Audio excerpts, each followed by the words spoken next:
नमस्कार मित्रांनो, 20 मार्चला कोणते इम्पॉर्टंट लेवल राहू शकतं बँक निफ्टीसाठी चला डिस्कस करूया. सो कालच्या व्हिडिओमध्ये आपलं डिस्कशन झालं होतं की 21,900 हे इम्पॉर्टंट सपोर्टचं काम करणार आहे. मार्केट आज गॅपडाऊन ओपन झाला.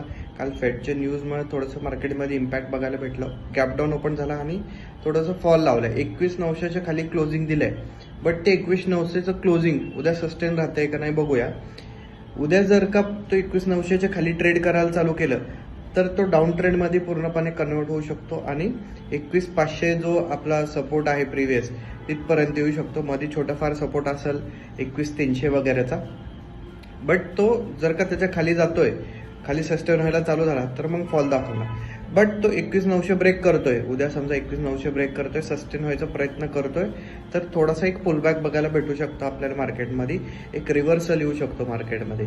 आता बँक निफ्टीचं काय वेगळं, बँक निफ्टी एक चॅनलमध्ये थोडंसं ट्रेड करताना दिसतोय आणि सस्टेन झालाय, त्या रेंजमध्ये सस्टेन झालाय. साईडवेज होता आज टोटली बँक निफ्टी, कारण की बँकिंग थोडंसं सपोर्ट करत असते बाईंग साईडला. त्याच्यासाठी कालचे लेवल सेम राहतील. 46,000 एक इम्पॉर्टंट सपोर्ट आहे, 46,700 एक इम्पॉर्टंट रेजिस्टन्स राहणार आहे. मित्रांनो, लेवल्स मार्क करून घ्या आणि ट्रेड करा.